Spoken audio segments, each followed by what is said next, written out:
ప్రియ శ్రోతలు, ఈ రోజు మన పాఠం ఫిలిప్పీ పత్రిక 4వ అధ్యాయం 10 నుండి 13వ వచనం వరకు. సావధానంగా వినండి. నన్ను గూర్చి మీరు ఇన్నాళ్లకు మరల యోచన చేయసాగారని ప్రభువునందు మిక్కిలి సంతోషించాను. ఆ విషయంలో మీరు యోచన చేసి ఉన్నారు కాని తగిన సమయము దొరకలేదు. నాకు కొదువ కలిగినందున నేనీలాగు చెప్పటం లేదు. నేను ఏ స్థితిలో ఉన్నా ఆ స్థితిలో సంతృప్తి కలిగి ఉండడం నేర్చుకొని ఉన్నాను. దీనస్థితిలో ఉండనెరుగుదును, సంపన్న స్థితిలో ఉండనెరుగుదును. ప్రతి విషయములో, అన్ని కార్యములలో కడుపు నిండి ఉండడానికి, ఆకలిగొని ఉండడానికి, సమృద్ధి కలిగి ఉండడానికి, లేమిలో ఉండడానికి నేర్చుకొని ఉన్నాను. నన్ను బలపరిచే వానియందే నేను సమస్తమును చేయగలను. శ్రోతలు వింటున్నారా? క్రీస్తునందు మనకు సంక్రమించిన శక్తి వల్ల సర్వత్ర సమదర్శనం కలుగుతుంది. క్రైస్తవ అనుభవాలలో ఎంతో వైవిధ్యముంది. అన్నిటిలో విశ్వాసి పౌలులాగా సమతౌల్యం నిర్వహించాలి. ఈ పత్రిక ఆద్యంతము క్రైస్తవ విశ్వాసి అనుభవాలనే పౌలు వివరిస్తూ వచ్చాడు. ఫిలిప్పీ సంఘస్థులు తనకు పంపిన కానుకల కోసం వారికి కృతజ్ఞతలు చెప్పుకుంటున్నాడు. 2 సంవత్సరాలుగా పౌలుకు ఫిలిప్పీ సంఘానికి మధ్య ఉత్తర ప్రత్యుత్తరాలుగాని పలకరింపులుగాని బొత్తిగా లేవు. అసలు పౌలు ఎక్కడున్నాడో వారికి తెలియకుండా పోయింది. యెరూషలేములో చెరసాల నిర్బంధంలో ఉన్నాడని తెలుసు. ఆ తరువాత ఏమైందో వారికి తెలియదు. 2 సంవత్సరాలు అలాగే కారాగారంలో ఉండిపోయాడు పౌలు. ఆ తరువాత పౌలును రోము చెరసాలకు బదిలీ చేశారని తెలిసింది. ఇంతకాలం పౌలును పరామర్శించనందుకు, ఏమీ కానుకలు పంపనందుకు ఎంతో నొచ్చుకుంటున్నారు. పౌలు ఇదంతా ఏమీ పట్టించుకోలేదు. వారిని క్షమించాడు. అన్నాడు, నేను ప్రభువునందు ఎంతో ఆనందించాను. ఈ లోపుగా నన్ను గురించిన శ్రద్ధాసక్తులు మీలో ఎక్కువయ్యాయి అని పౌలు వారిని ప్రశంసిస్తున్నాడు. మీకు అవకాశం చిక్కక కాని లేకపోతే మీరెందుకు ఇంతకాలం మెదలకుండా ఉంటారు? నా ఆచూకీ మీకు తెలియలేదు, అందుకే ఇలా జరిగింది. దానికి మీరేమీ కంగారు పడకండి. ఇలాంటివి నేను జ్ఞాపకముంచుకోను అంటున్నాడు పౌలు. అర్థం ఇది క్రీస్తు యేసుకు కలిగిన మనస్సే. నాకేదో కావాలని నేనిదంతా అంటున్నాను అనుకుంటున్నారా? అలా కానే కాదు. నా మనస్సును గ్రహించండి. నేను ఏ స్థితిలో ఉన్నా ఆ స్థితిలో నాకు తృప్తి, ఆనందం. నాకిది ఇవ్వండి అని నేను మిమ్మల్ని ఎన్నడూ అడగలేదు, అడగను. జైల్లో నిర్బంధంలో ఉన్నా, బయట స్వేచ్ఛగా ఉన్నా తనకు రెండూ ఒకటే. మన ఇష్టప్రకారం అన్నీ జరిగితే ఆనందం ఉంటుందా? ఉండదు. మనము దేవుని ఇష్టానుసారమైన మనుషులమైనప్పుడే మనకు ఆనందం. మనం పరిస్థితుల మీద ఆధారపడము. మనమే స్థితిలో ఉన్నా క్రీస్తునందు మనకు తృప్తి, నిండుదనం. ఈ తృప్తి మన పరిస్థితులను అధిగమించినది. అసంతృప్తి అనేది ఒక మానసిక వ్యాధి. తానున్న స్థితితో నిమిత్తం లేకుండా పౌలు ఎంతో తృప్తిగా జీవించాడు. అలా క్రీస్తునందు పౌలు క్రమశిక్షితుడయ్యాడు. ఉచ్చ నీచములు రెండూ నాకు ఒకటే. పైన ఉన్నా కింద ఉన్నా ఒకటే. పైన పొంగిపోయేది లేదు, కింద కుంగిపోయేది లేదు. కడుపు నిండా అన్నం తిన్నా, ఆకలి కడుపుతో ఉన్నా నా మనస్సు అట్టిట్టు కాదు. అన్నీ ఉన్నా, ఏవీ లేకపోయినా నాకు రెండూ ఒకటే. నా తృప్తి, నా ఆనందం చెక్కుచెదరకుండా ఉంటాయి. ఫిలిప్పీ సంఘస్థులారా, పౌలేమంటున్నాడో వింటున్నారా? మీ సానుభూతికి మీకు వందనాలు, మీకు కృతజ్ఞుణ్ణి. అయితే ఆర్థికమైన ఇబ్బందులు నాలోని ఆనందాన్ని హరించివేయలేదు. పై అంతస్తులో జీవించగలను, క్రింది అంతస్తులో కూడా అదే తృప్తి కలిగి ఆనందించగలను. ఈ 2 రకాల అనుభవాలు తనకు ప్రభువిచ్చినవే. తన ఆధ్యాత్మిక క్రమశిక్షణకు ఎంతగానో దోహదపడ్డాయి. ద్వంద్వ అనుభవాలతో నిర్ద్వంద్వంగా తాను బ్రతకగలడు. ఈ పరిపక్వత మన ఆధ్యాత్మిక ఎదుగుదలకు సూచన. అన్ని పరిస్థితుల్లో దేవుడు మనతో ఉన్నాడు. మనకిక కొదువేముంది? దేవుని దాసులకు అన్ని అనుభవాలు ఉంటాయి. 13వ వచనం మనందరికీ గొప్ప ఆశీర్వచనం. నన్ను బలపరిచేవానియందే నేను సమస్తము చేయగలను. క్రీస్తునందు నేను సమస్తము చేయగలను. నన్ను బలపరిచేవాడు క్రీస్తే. సమస్తము అంటే క్రీస్తునందు సమస్తము చేస్తాను, చెయ్యగలను. నీ జీవితంలో దేవుని సంకల్ప పరిధిలో నీవు సమస్తము చేయగలవు. అంతేకాని అర్థము పర్థము లేని అద్భుతాలు ప్రజాకర్షణ కోసం చేయటం కాదు. క్రీస్తునందు దేవుడు నీకు పని అప్పగించాడు.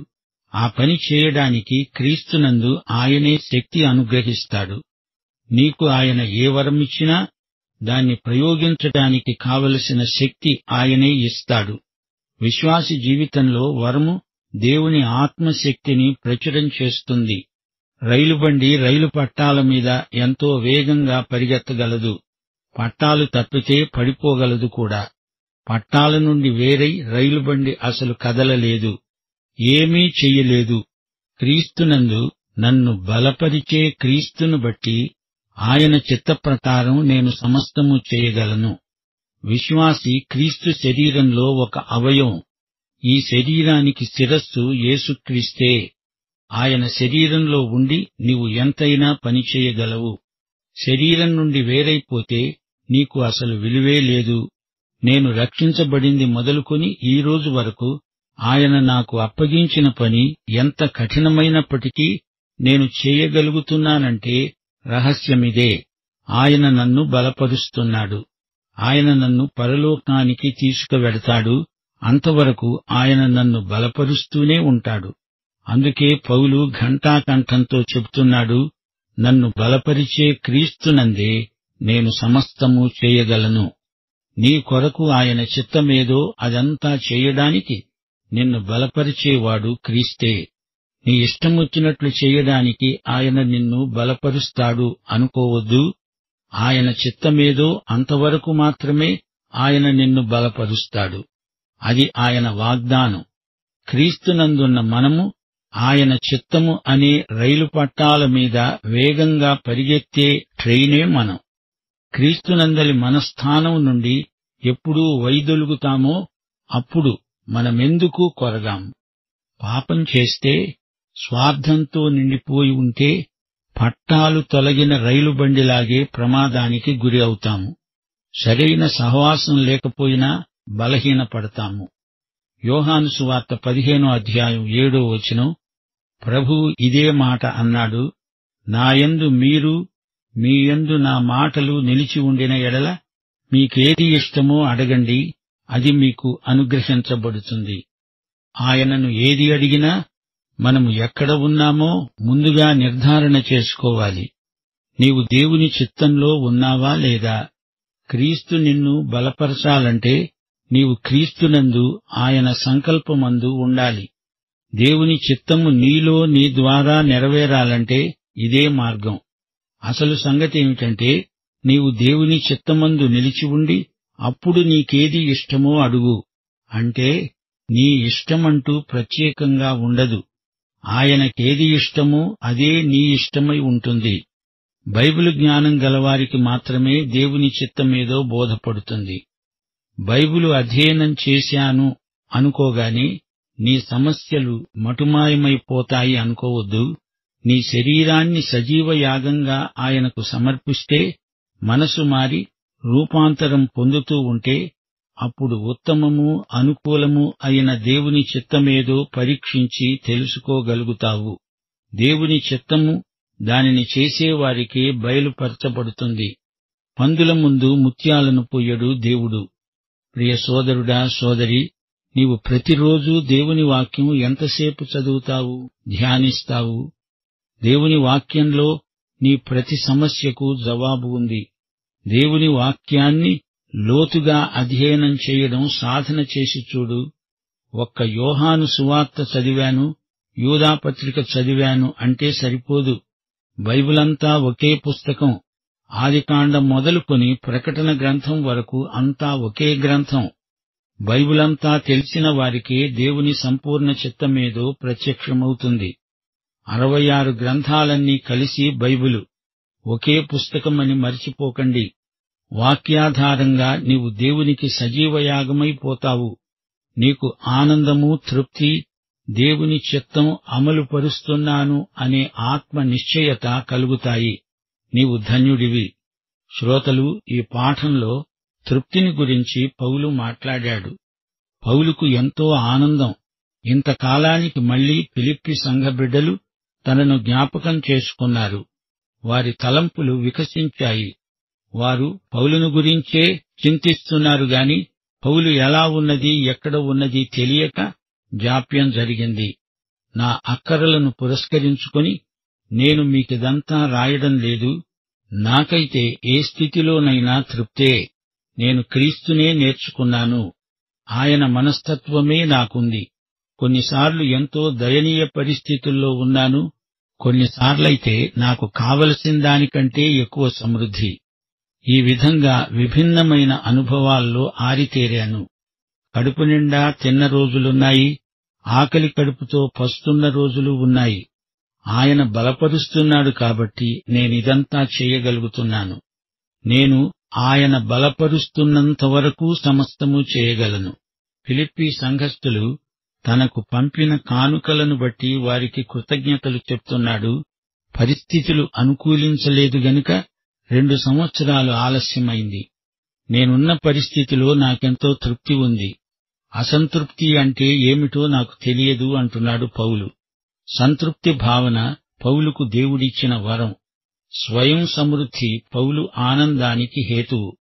వస్తువులు కావాలనే కోరిక ఎక్కువైతే దేనితోనూ తృప్తి కలగదు. ఉన్నదానితో తృప్తి చెందేవాడే ఆనందమయుడు. దేనిమీద ఎవరిమీద ఆధారపడకుండా దేవుని మీదనే పూర్తిగా ఆధారపడితే ఆత్మకు ఎంతో తృప్తి. అదే ఆత్మానందం. దేవుని చిత్తమిది, అందులో నేను ఉన్నాను అనే నమ్మకం పౌలుకుంది. దేవుని చిత్తానుసారమైనది ఏదైనా నాకు మంచిది అనే స్థిరమైన విశ్వాసం వల్ల మనకు అన్ని పరిస్థితుల్లో తృప్తి కలుగుతుంది. ఎట్టి కలవరమూ ఉండదు.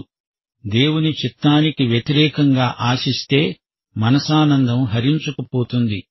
రోమాపత్రిక 8వ అధ్యాయం 28వ వచనంలో పౌలు దృక్పథం తేటగా వెల్లడి అవుతుంది. దేవుణ్ణి ప్రేమించే వారికి, అనగా ఆయన సంకల్పము చొప్పున పిలువబడిన వారికి సమస్తము వారి మేలు కొరకే సమకూడి జరుగుతుంది. నన్ను బలపరిచే వానిని బట్టే నేను సమస్తము చేయగలుగుతున్నాను. పౌలు పేర్కొన్న ఈ తృప్తి తాను స్వంతగా సాధించిన లక్షణం కాదు. ఇది దేవుడిచ్చిన వరం. పౌలుది క్రీస్తు సమృద్ధి. క్రీస్తే పౌలులో జీవిస్తున్నాడు. పౌలీయ భావన సన్యాసం కాదు, క్రీస్తునందు ఆత్మ పండించే పంట. క్రీస్తు పౌలులో ఉన్నాడు గనుక ఈ ఆత్మానందం అతనికి సునాయాసంగా ప్రాప్తించింది. నేను చెయ్యగలను అంటే క్రీస్తు చేయించినంత వరకు చెయ్యగలను అని పౌలు తాత్పర్యం. శ్రోతలు, ఈ పాఠంలో మనం నేర్చుకోవలసిన ప్రాథమిక సత్యాలెన్నో ఉన్నాయి. ఇంతకు పౌలు ఏమంటున్నాడు? ఇన్ని రోజులైన తరువాత నన్ను గురించి మీ శ్రద్ధ మళ్లీ వికసించినందుచేత ప్రభువునందు ఆనందించాను. మునుపు కూడా మీరు శ్రద్ధ చూపారు నిజమే, కాదనడం లేదు. కాని ఆ శ్రద్ధను ఈ విధంగా చూపడానికి మీకు అవకాశం చిక్కలేదు. నాకు ఏదో అక్కర ఉండడం చేత నేనిలా రాస్తున్నానని మీరనుకోవద్దు. నేను ఏ పరిస్థితుల్లో ఉన్నా అవే పరిస్థితుల్లో తృప్తి చెందడం నేర్చుకున్నాను. పౌలు ఇప్పుడు ఆనందించడానికి కారణం తనకేదో దొరికిందని కాదు, గాని దీని మూలంగా వారికి దేవుని నుండి బహుమతి లభిస్తుంది అని పౌలు ఆనందిస్తున్నాడు. 1 తిమోతి 6వ అధ్యాయం 6 నుండి 8వ వచనం వరకు సంతుష్టి సహితమైన దైవభక్తి గొప్ప లాభ సాధనమై ఉన్నది. మనమీ లోకములోనికి ఏమీ తేలేదు, దీనిలో నుండి ఏమీ తీసుకొని పోలేము. కాగా అన్నవస్త్రములు గలవారమై ఉండి వాటితో తృప్తి పొంది ఉందాము. హెబ్రీ పత్రిక 13వ అధ్యాయం 5వ వచనం కూడా ఇదే మాట అంటోంది. ధనాపేక్ష లేనివారై మీకు కలిగిన వాటితో తృప్తి చెంది ఉండండి. లూకాసు వార్త 3:14 బాప్తిస్మకుడైన యోహాను ప్రబోధం. సైనికులారా, మీరెవరినీ బాధ పెట్టకండి, తృప్తి పొంది ఉండండి. ఈ లోకంలో నిజమైన ధనికుడెవడు? తనకున్న దానితో తృప్తి చెందేవాడే అసలైన ధనికుడు. తృప్తి అనేది పౌలు నేర్చుకున్న సుగుణం. ఈ తృప్తి స్వతహాగా ఎవరికీ రాదు. విశ్వాసి హృదయానికి కావలి ఉండే సమాధానంతో పాటు ఈ తృప్తి మనకు అలవడుతుంది. పౌలు ఎలాంటి పరిస్థితుల్లో తృప్తిగా ఉండడం నేర్చుకున్నాడు? 2 కొరింథీ పత్రికలో కొన్ని పరిస్థితులను పౌలు పేర్కొన్నాడు. ఎటుపోయినా శ్రమలే, అయినా అది నాకు ఇరుకు అనిపించలేదు. అపాయంలో కూడా ఉపాయం మాకుంది. తరుమబడుతున్నా దిక్కులేని వారము కాము, పడద్రోయబడినా నశించేవారము కాము. శ్రమలు, ఇబ్బందులు, ఇరుకులు, దెబ్బలు, చెరసాలలో, అల్లరుల్లో, ప్రయాసముల్లో, జాగరణముల్లో, ఉపవాసాలలో దేవుని బలం మాకుంది. కుడి ఎడమల నీతి ఆయుధాలు మాకున్నాయి. అన్ని పరిస్థితుల్లో మాకు తృప్తి ఉంది. ఏమీ లేనివాణ్ణి అయినా నేను సమస్తము కలిగిన వాణ్ణి. శ్రోతలు వింటున్నారా? విశేషంగా ప్రయాసపడ్డాడు పౌలు. ఎన్నోసార్లు చెరసాల నిర్బంధంలో ఉన్నాడు. అపరిమితంగా దెబ్బలు తిన్నాడు. అనేకసార్లు ప్రాణాపాయంలో ఉన్నాడు. 5 సార్లు దెబ్బలు తిన్నాడు. ప్రతిసారి 39 కొరడా దెబ్బలు. 3 సార్లు పౌలును బెత్తాలతో కొట్టారు. ఒకసారి రాళ్లతో కొట్టారు. 3 సార్లు నౌకాభంగం. ఒక రోజంతా సముద్రంలో గడిపాడు. ప్రయాణంలో, నదులలో, ఆపదల్లో, దొంగల వల్ల, స్వజనుల వల్ల, అన్యజనుల వల్ల, పట్టణాలలో, అరణ్యంలో, కపట సహోదరుల వల్ల ఎన్నెన్నో బాధలనుభవించాడు. పౌలు చెప్పనివి, రాయనివి ఇంకా ఎన్నో అనుభవాలు ఉన్నాయి. శ్రోతలు జ్ఞాపకముంచుకోండి, పౌలు ఈ ఉత్తరం చెరసాలలో నుండి రాస్తున్నాడు.